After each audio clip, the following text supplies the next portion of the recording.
Hello class 10 students. Welcome to my channel Chemistry by ANR. In today's session we are going to start about acids, bases and salts. So do we have certain practical experience regarding acids and bases? Have you noticed that the sting of an ant gives you a pain? Have you noticed that when you cut a lemon and it goes to your eyes and your eyes start burning? When you taste a lemon, we all know it tastes sour. Okay, so what are acids, bases and salts? Why are they showing those behavior? How many types of acids are there? What is the difference between mineral acid and organic acid? What are the indicators that give us the idea that these substances are acidic in nature, these are basic and these are neutral? So let us explore the concepts with today's session. Hello class 10 students. This is your second chapter in chemistry. Acids, bases and salts. We have heard about acids, bases and salts in our daily life when we have say lime or lemon or anything. What happens? We get a sour taste. Okay. So now we say that it is acidic in nature. So it is tasting sour. So when we say that it is having a sour taste, it is acidic in nature. It is having a bitter taste, it is basic in nature. That means by taste we can identify these types of substances or compounds, which are acids or bases, and salt are what? They don't show acidic behavior or basic behavior. So there are some indicators for testing the acidic nature or basic nature of substances. These indicators are dye that change the color when it is put in acid or a base. Now, indicator means it is indicating. What it is indicating? Whether a substance is acidic or basic or neutral. That it is indicating. Now, this indicators can also be of many types, like synthetic indicator, natural indicator. So there are many types of indicators as well. Olfactory indicator. So what are they? Let us see one by one. So litmus is one indicator, methyl orange is second indicator, and third is phenolphthalein that we are seeing here. Litmus is a natural indicator and it is used in the laboratory easily, by which we can detect whether a particular substance is acidic, basic or neutral. Litmus can exist in a paper form also, which is known as litmus paper, and it can exist as litmus solution also. Both the paper form and the solution are of two types, red litmus and blue litmus. These are the two types. Now, red litmus turns blue in a basic solution and a blue litmus turns red in an acidic solution. How do we taste it? How do we test it? Please don't confuse. We are not going to taste it at all. What we are going to do is test it. Okay. So when we are testing it, what we are going to do, we have to give a drop of if we are using the paper, how to use the paper for testing purpose. So this is, say, litmus paper. Now if I say that this is a red litmus paper and I give a red litmus paper and I give a basic solution, say NaOH solution to it. When I give NaOH solution, this red litmus paper turns blue in color. This becomes a blue region. That means if I dip it in NaOH and this part is dipped in NaOH, then whichever part is dipped in NaOH will turn blue. Okay, now we can test the other one also, blue litmus also turning red. If we dip it in acidic solution, blue litmus turning red. Now, how can we give litmus solution? That means to any substance, if we are going to see whether it is acidic or basic, we can also give few drops of litmus solution to it. See, if a drop of given solution is given in blue litmus means that is your paper litmus. It can be solution also. So you can use either of them. You can use litmus solution, you can use litmus paper for testing whether a particular substance is acidic or basic. Remember what I said, that litmus is natural indicator. Okay, let me tell you one more thing, that acidic or basic is okay if we say we are going to test whether a substance is alkaline in nature. What does it mean? What is the basic difference between a base and an alkali? Remember that water soluble bases are alkalis. Water soluble bases are alkalis. Okay, so we can test by using sodium hydroxide solution, which is also known as caustic soda solution, and this turns red litmus to blue. Why? Because it is basic in nature. It is basic in nature. Okay, or we can say it is alkaline in nature. So next, moving on to methyl orange. Methyl orange and phenolphthalein, they are not natural indicators. So methyl orange and phenolphthalein are synthetic indicators. The neutral color of methyl orange is orange, and it gives red color in acid solution and yellow color in basic solution. So what you can do is you can make a table for practice where you can write the indicator and you can write the type. Type means whether it is natural indicator or synthetic indicator. You can show the color in acid and you can write the color in base. So this is, you can study in a tabular manner, and that will be easy for you to see in one chance, in one go, the summary of indicator part at least. Now, phenolphthalein is also a I'll say synthetic indicator, and phenolphthalein, its neutral color is colorless. That means if you see phenolphthalein, it is colorless. Okay, so it remains colorless in acid solution. It becomes pink in basic solution. So 2NaOH solution, if in a beaker or in a conical I have kept NaOH and I have kept in the other one, say, oxalic acid. Here I have kept NaOH in A, and in B I have kept oxalic acid. And then I am going to add phenolphthalein solution to it. If I add phenolphthalein to it, NaOH, in NaOH what will happen? It will become pink in color. And in oxalic acid, it will remain colorless. Okay, so now yet we have another acid base indicator which is known as universal indicator, Okay, so let us see that litmus is a natural indicator, we said. Why? How it is obtained? It is obtained from a type of plant which is called lichen.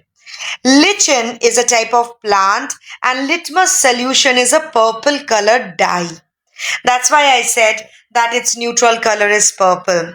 Lichen is a plant belonging to the division of Thallophyta class of plant. Another natural indicator is turmeric. Whenever you see that you have dropped any curry or whatever you are having in your cloth and it's a white color cloth, if especially, then it's very difficult for your mother or whosoever is cleaning the cloth to remove the color. When it is dipped in the detergent, rather I will actually add on that why it should be your mother or anyone else. It can be you also. Do your work on your own. Okay, so going to a different note. Okay, so returning to the topic, turmeric is a natural indicator. It's known as haldi. It is actually a yellow dye. Now this, when you dip the cloth which has a stain containing turmeric, then what happens is it actually gets a reddish orange type of color. Okay, so it is red in basic solution. That's why it gives you this reddish orange type color. When you dip it, when you rub it, it becomes reddish, orangish, and it's very difficult to remove it. Finally, if it gets removed, then it's very good. Otherwise, the yellow stain remains after washing with water. Okay, slight yellow stain remains. See, this stain turns to yellow again when the cloth is rinsed with plenty of water. This is because then the basic soap gets removed with water. So you have to add sufficient amount of detergent or soap in order to remove the stain. So turmeric we have seen as natural indicator. Litmus is also a natural indicator. Red cabbage extract is also a natural indicator which is obtained from the red cabbage leaves. Okay, now it is red in color. It remains red in acidic solution, turns green on adding basic solution. Again, I would like to remind you to make a table and study in a tabular manner all the indicators. Okay, now some colored petals of flowers like hydrangea, petunia, geranium, these all also act as indicators. Why? See an example, hydrangea plant is usually blue, which turns pink in presence of a base. So they are also indicators, natural indicators. Olfactory indicators. The term olfactory means relating to the smell. Some substances, they change their smell in acid or basic solution. Mostly what happens is in acidic solution, the smell is not destroyed. In basic solution, it is. Now, onion and vanilla extract, they are olfactory indicators. Onion has a characteristic pungent type of smell, no? So this pungent type of smell does not destroy in hydrochloric acid because it's acidic solution. But it gets destroyed in a basic solution like sodium hydroxide. So you can actually test it by taking a soap solution, adding few drops of onion extract to it. Vanilla extract, again, it does not change the smell in hydrochloric acid, but it has a pleasant smell. We all know the taste or the smell what we get when we have a vanilla ice cream or a vanilla cake. What happens in basic solution like sodium hydroxide solution? What is happening? We cannot detect the smell, the characteristic smell of vanilla. The pleasant smell goes. Okay, so this sample problem is a very, very important problem. It is saying that you are provided with 3 test tubes. There are 3 test tubes over here. Say test tube A, B and C. One of them contains distilled water. Say this is distilled water. The other 2 is containing acidic and basic solution. Say B is having acidic and C is having basic solution, but we don't know which is having which. Okay. If you are given only red litmus paper, how will you identify? So, if you are given only red litmus, as we said that we can actually test it with red and blue litmus both. If we are only given red litmus, then what are we supposed to do? Now, red litmus paper, we have to check it in all the test tubes. We are doing red litmus. We are going to dip it. Okay. So now whichever solution turns the red litmus blue is a basic solution. Now here we have to keep in mind that the solution that turns red litmus to blue is a basic solution. Now, since it has become blue, we can use this blue litmus paper in order to detect the acidic solution, because now this blue litmus paper you can use, you can cut the paper into two half now. One half you dip in one, and the other half you dip in the other test tube. In the test tube where the color of the blue litmus means the red litmus turning blue, is not changing the color, that is obviously distilled water, it's neutral. And the other one where it is becoming red again, that means it is acidic. So I hope it is clear to you. You use the red litmus in all the three test tubes. In whichever test tube, say in test tube, here we have taken as basic solution is C. So in test tube C, suppose it is actually in test tube C, the red litmus is turning blue. Now you take this blue litmus paper and you take it as two parts. Take part 1 and part 2. How? We are just tearing the blue litmus paper into two halves, part 1 and part 2. Now part 1 we are dipping in, say in test tube B. Part 1 we are dipping in test tube B, and test tube B, if it is acidic in nature, then this blue litmus which you have obtained will turn red. And now you know, okay, this was basic, now this is acidic solution, and obviously the third one is neutral. And for your satisfaction, you can dip the part 2 in A and you will see it is remaining no change in color, it is remaining neutral. Okay, or this blue litmus is remaining blue, I can say. Okay, so this is how you can actually test it by a single litmus paper. I can give you a blue litmus paper also. Then in that case, what will happen? In whichever solution the blue is turning red is acidic. Now again you divide it into two parts, and this use it red as red litmus paper. Okay, now studying about acids, its properties separately. I told you that acids are those that are having a sour taste. Okay, so the nimbu or lemon, we all know it has a sour taste. So these acids can be what? It is citric acid which is present in citrus fruit. That is lemon, it has citric acid. Acids, that means they are giving a sour taste and it turns blue litmus to red. These are the two physical properties of acids. It is having a sour taste, it turns what? Blue litmus to red. Now the common fruits that contain acids are raw mango, raw grapes, then lemon, orange, tamarind, and then we can see soured milk or curd. They all contain acid. Now I have mentioned beside what all acids are there. Raw grapes containing tartaric acid, raw mango, it depends on what type of mango, mostly oxalic, citric also, malic also. These types of acids are present. Curd has lactic acid or soured milk has lactic acids. Now the acids that are present in plant and animals, that is natural resources, they are known as organic acids and they are naturally occurring acids. They can be acetic acid, which is also known as ethanoic acid. Now what is the formula of acetic acid?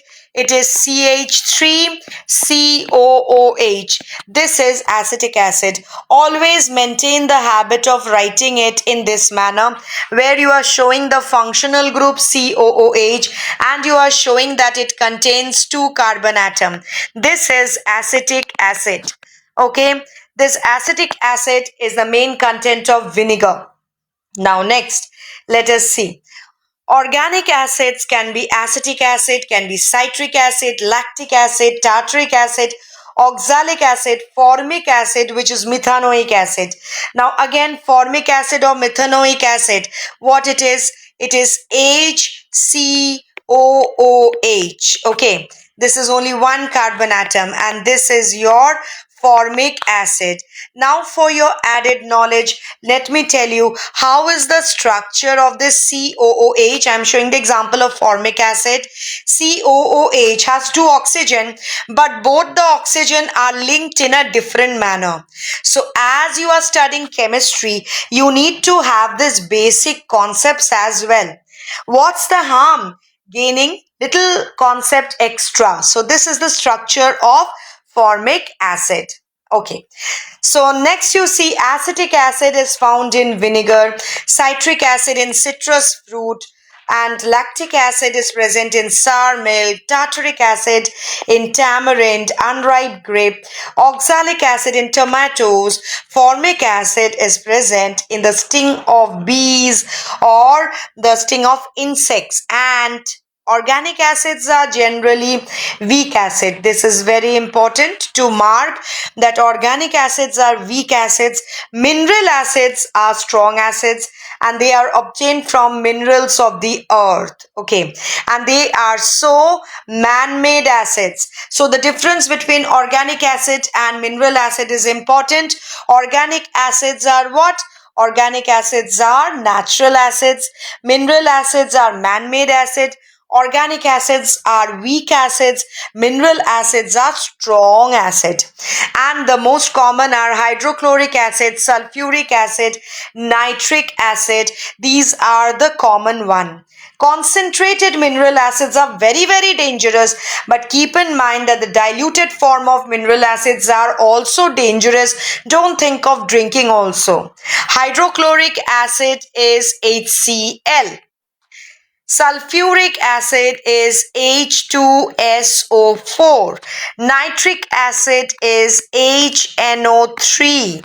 Okay, so these are acidic in nature, and so what happens is they show their acidic behavior on account of the release of H plus ion in aqueous solution. So it releases H plus ion in aqueous solution, and so it is exhibiting its acidic behavior in this manner. We can see aqueous solution means in water. Okay, so you are taking this like this, H plus and NO3 minus. So these are how the dissociation takes place. Remember, Cl minus is chloride ion, SO4 2 minus is sulfate ion, NO3 minus is nitrate ion. This is chloride ion, this is sulfate ion, and NO3 minus is nitrate ion. And the acidic behavior is on account of the production of H plus in aqueous medium. Coming back to the topic over here, let us see one important point, that carbonic acid is also a mineral acid, but it is weak. So only one mineral acid, carbonic acid, is a weak acid, and it is H2CO3. It is H2CO3, carbonic acid. Now, strong acids, they are very dangerous to drink. We know they are strong acids. Dilute form of these acids are also very dangerous to drink. Now, dilute solutions of weak acids are also unsafe to drink. What all these acids we can see being weak? Organic acids are present in food content, like acetic acid, it is present in vinegar, then tartaric acid in baking powder, carbonic acid in soft drinks and soda waters. In this context, I have shown you what is a fruit vinegar. You may have heard fruit vinegar and non-fruit vinegar. You know, fruit vinegar is obtained from the fermentation of fruit juices by yeast. It converts the sugars to alcohol, which is ethanol. And this ethanol is finally oxidized to acetic acid, which is the main component of vinegar, by a bacteria which is known as Acetobacter. that is the acetic acid bacteria. This is how you get the fruit vinegars, and the examples are apple cider vinegar, grape vinegar, pineapple vinegar, mango vinegar. These are the examples. Okay, next, concentrated and dilute acids. A concentrated acid is a very strong acid containing very less amount of water. Dilute is one which contains more amount of water. And dilution is a process by which a concentrated acid can be made weaker by adding water to it.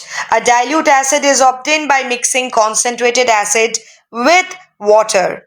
I am not telling adding water to the concentrated acid. I said by adding acid to the water.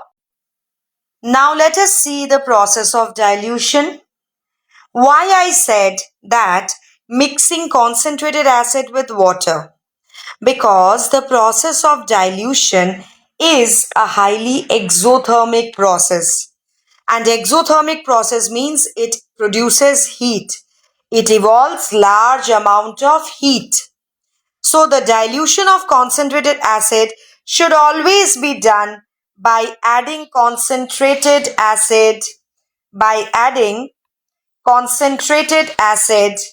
to water gradually and stirring it, and not by adding water to concentrated acid. What will happen is, if you add water to concentrated acid which is present in bulk, then huge amount of heat will be evolved all at once. What will happen? Large amount of heat is evolved at once. If you add what? Water to concentrated acid. This may result in splashing of the acid also. So it is very dangerous. What you are going to do is add concentrated acid to water gradually, such that the heat that is evolved is small in amount and it gets absorbed by the large amount of water which is present in bulk. So this was the reason. Next, moving on to properties of acids. Properties of acids is, acids have a sour taste and they turn blue litmus red, and acid solutions conduct electricity. Why? Because I told you that they give H plus ions, presence of ions, and so they are electrolytes as well. So acids react with metals to form hydrogen gas. This is the property we are seeing. Acid is reacting with metal to give hydrogen gas, and you know that this is one of the reaction. Zinc is a metal. Dilute sulfuric acid H2SO4 is a mineral acid, and we have taken a dilute form of it, and hydrogen gas is evolved. So acid reacts with metals, and which type of metals, that also you have to know. They are active metals. Metals that have a position that is above the hydrogen in the reactivity series. So which type of metals? Metals above hydrogen in reactivity series. Okay, in reactivity series, they will be able to remove hydrogen gas or evolve hydrogen gas from mineral acid. Most of acids react with metals to form salt and evolve hydrogen gas. ZnSO4 is a zinc sulfate salt. The reaction of dilute acid with zinc metal, they show the formation of hydrogen gas, and here we can see it diagrammatically what is happening.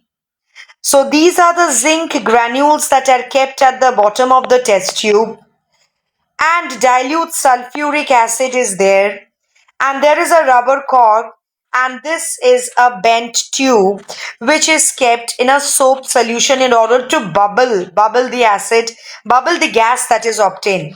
So we get soap bubbles filled with hydrogen because the reaction produces hydrogen.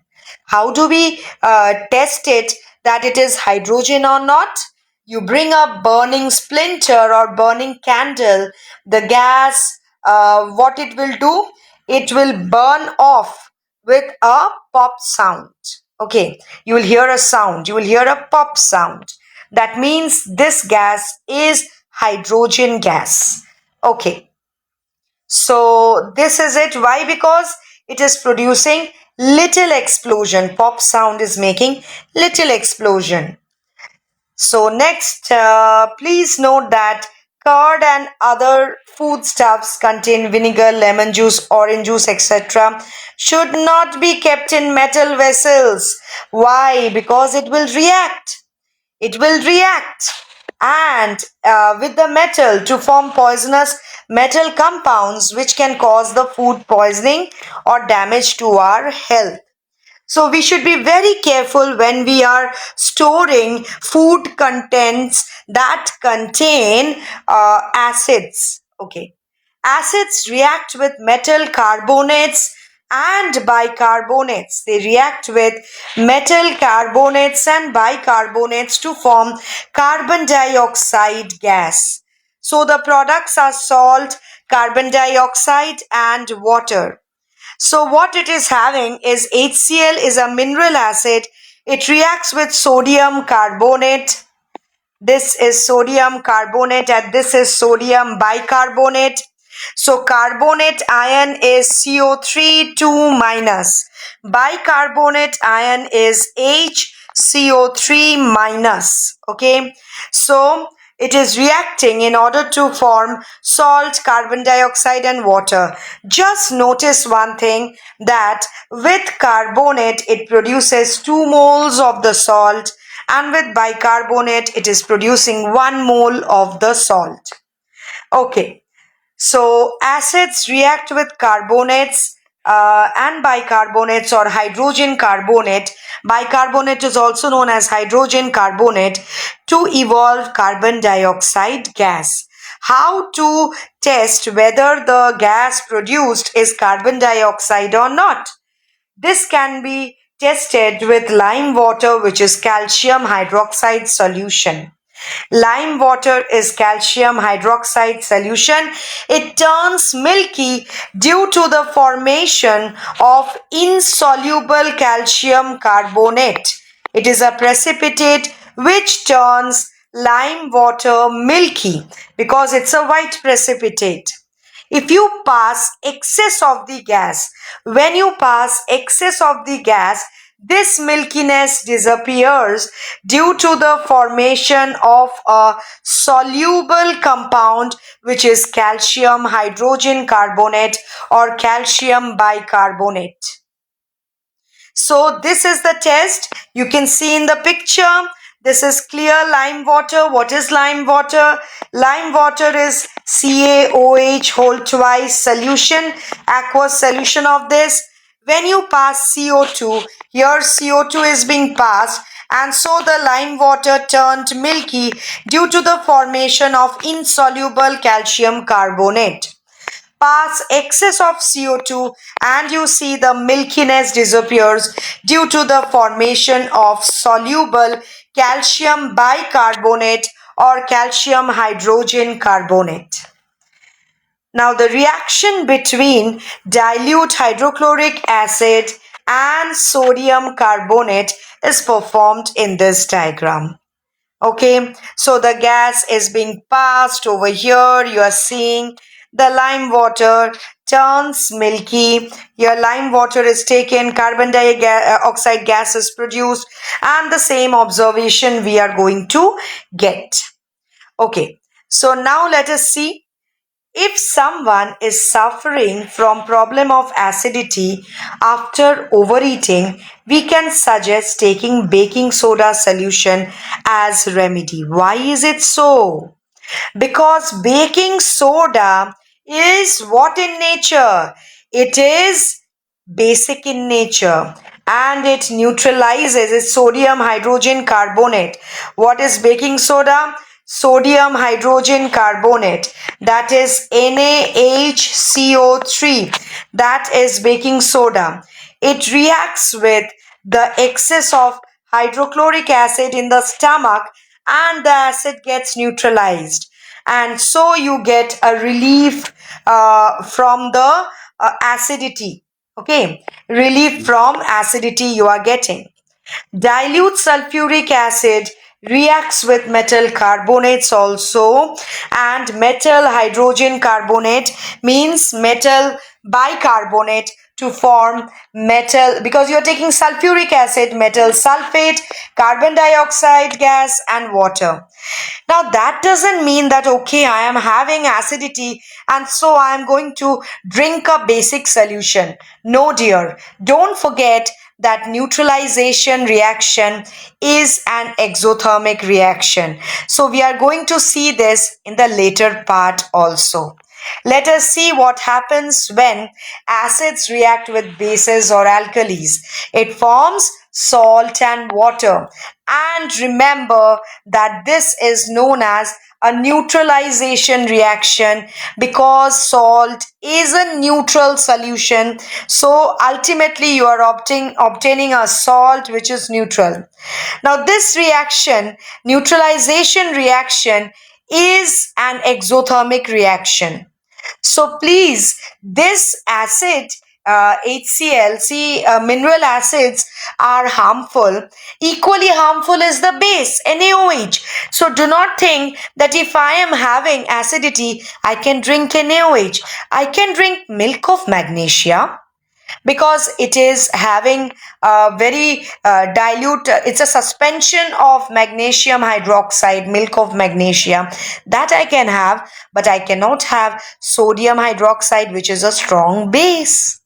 So let us see that to carry out this neutralization reaction, phenolphthalein solution is used as an indicator, because you know that it gives a pink color in basic solution, remains colorless in acid, but it gives a pink color in basic solution. So this method which is being shown is titration method, which you have in higher classes. It's a titration method where you are titrating what, say, an acid with a base. Suppose you are using HCl and you are using versus NaOH, okay, and you are finding the point at which the complete neutralization reaction takes place, and that point is known as end point, where the indicator shows a change in the color. So what is being shown over here is that if you take say hydrochloric acid and phenolphthalein, okay, sodium hydroxide, say take about 5 ml of dilute 5 ml of dilute sodium hydroxide solution in a test tube or a conical, and you are adding 2 to 3 drops of phenolphthalein. What do you expect? It turns pink because it's basic in nature. Now you add dilute hydrochloric acid to the above solution drop-wise and shake the test tube or the conical, whichever container you have taken. By adding a certain volume of hydrochloric acid, we find after some time that the pink color disappears. That means the solution becomes colorless. So at this stage, the sodium hydroxide, which is a base, which was taken in the conical or test tube, has been completely neutralized by the hydrochloric acid, because you have taken a fixed amount of sodium hydroxide and you are adding drop-wise of the acid, you are adding drop-wise of HCl. So you have actually neutralized or reacted the HCl with the 5 ml of base which you have taken. And after the reaction is completed, the neutralization reaction is completed, the solution has no more of sodium hydroxide remaining unreacted. And so the reaction mixture becomes neutral, and with one more drop of acid, the solution becomes acidic. So the color of phenolphthalein becomes colorless. It loses the pink color. Next, acid is reacting with metal oxides to form salt and water. This is metal oxide, copper 2 oxide. So here you are having Cu2 plus and O2 minus forming the compound. It is reacting with HCl, giving the salt of corresponding chloride. If you take H2SO4, you will get corresponding sulfate. Okay. So it produces chloride, copper 2 chloride.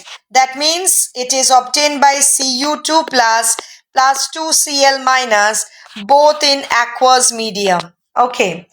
So this reaction is seen where you are getting salt and water with acid, metal oxide. Now, acids have corrosive nature. Yes, if you touch it, or you will never touch it, of course, but accidentally if you touch it, you get a burning sensation. Even if you get lime in your hand or in your eyes, don't you get a burning sensation? Because it is acid. Okay, but mineral acids can produce severe burns. So please know how to use, how to handle the acids. If accidentally it spills on you, please add plenty of water to wash off the surface. Don't even think of adding a strong base to it. Okay, because it will cause a neutralization reaction which can even destroy your skin. See, in addition of concentrated mineral acids, strong bases or alkalis such as sodium to it, sodium hydroxide, it's extremely corrosive and it will destroy your skin. And I have given you this information that neutralization reaction is an exothermic reaction. It will produce more amount of heat and it will make the burn even more severe. So wash your skin very nicely with huge amount of plenty of water.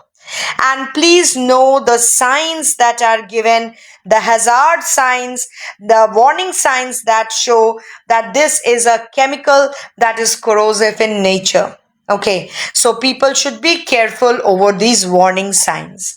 Sample problem 1, let us see. A metal compound A reacts with dilute hydrochloric acid. So metal compound A reacts with dilute hydrochloric acid to produce effervescence. Always keep in mind, effervescence is obtained by producing a gas. Generally, this term goes with production of CO2. That means CO2 is obtained, okay, when you are treating it with HCl. And the gas extinguishes a burning candle. So no other gas other than CO2. Effervescence means bubbling out of the gas. Okay, it can be any other gas, but generally it gives an indication of CO2. And to make it more clear, they have told it extinguishes a burning candle. Write a balanced chemical equation for the reaction if one of the compound formed is calcium chloride. So CaCl2 is the salt obtained. So obviously you know what is the reaction. You will get salt because this is metal. Just a minute, it is metal compound. What compound? Okay.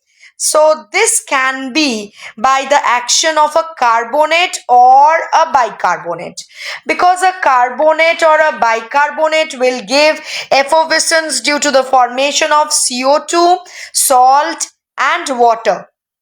And salt is calcium chloride, so products are calcium chloride, CO2 and H2O. So obviously if you take the salt as calcium chloride, then the carbonate and bicarbonate is of calcium only, and CaCO3 is calcium carbonate. And if you take a bicarbonate, it will be CaHCO3 whole twice. This is a bicarbonate. Okay, but it cannot be a bicarbonate. Why? Let us see. It cannot be a bicarbonate because calcium hydrogen carbonate is found only in solution. It is found only in the solution and it is too unstable to exist as solid. And the hint over here is metal compound A. Okay, metal compound, the word compound. Okay, now this can be, if it is said a solution of it, then of course you can talk about, calcium hydrogen carbonate. So the answer will be calcium carbonate reacting with HCl. Why? Because this is metal compound. It is existing in the solid phase. Okay, it is existing in the solid phase. That is the indication. Next, sample problem 2. Let us see. A solution reacts with crushed eggshells. Okay, what is contained in egg? Eggshells contains calcium carbonate and it gives a gas that turns lime water milky, and that's an indication that it's CO2 that turns lime water milky. The gas that turns lime water milky is CO2. Okay, so a solution reacts with this. Which solution? Obviously, it will be acid, the mineral acid. Why? Because CO2 can be formed by the action of mineral acid solution on the calcium carbonate. Okay, so carbonates, this is the same thing we have seen here, na? CO2, same thing. What do all acids have in common? What do they have in common? They have H plus ion in common. That's why they exhibit acidic behavior. That is what I have shown you before. An acid is a substance which dissociates or ionizes on dissolving in water to produce hydrogen ion, and hence it shows acidic behavior, the presence of H plus ion. The H plus ion does not exist in the solution in that manner. It combines with water and form hydronium ion. So what is happening is, this is the reaction. H plus ion actually exists as hydronium ion in H2O. So what is the common thing that is present in all acids is the hydrogen ion when dissolved in water. The acidic behavior of an acid is due to the presence of the hydrogen ion. Okay, and due to the presence of this hydrogen ion, that gives you all the properties of acids. And this is something which I have shown you few minutes back. Acetic acid will also dissociate. See one thing, that in acetic acid, all the H present is not dissociating completely. You get only 1 mole of H plus. This shows that acetic acid is a weak acid, because strong acid will dissociate completely. Okay, so though all acids contain hydrogen, but all hydrogen containing compounds are not acids. Yes, glucose and alcohol, they do not show acidic behavior because they cannot give H plus ions or in their aqueous state, so they do not show acidic behavior. Okay, so to show that all compounds containing hydrogen are not acids, here two things are done. Dilute hydrochloric acid is taken and glucose solution is taken. And in here you can see that the bulb glows. Why? Because it is actually generating, it is forming ions in the aqueous solution, for which it is helping in the conduction of electricity. So hydrochloric acid solution taken in the beaker conducts electricity. But you can do it in with sulfuric acid, nitric acid, same thing over here. Okay, iron nail is used over here as electrodes over here. So now next, moving on to the next, glucose is not showing. I have already told you. The aqueous solution of an acid conducts electricity due to the presence of charged particles called ions. What ions are present in HCl?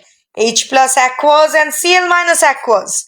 H2SO4, 2H plus aqueous and SO4 2 minus ion, aqueous. Okay, due to the absence of ions, glucose solution, alcohol solution will not be able to conduct electricity. So this was another property. Distilled water does not conduct electricity because it does not contain any ionic compound or acids, base and salt dissolved in it.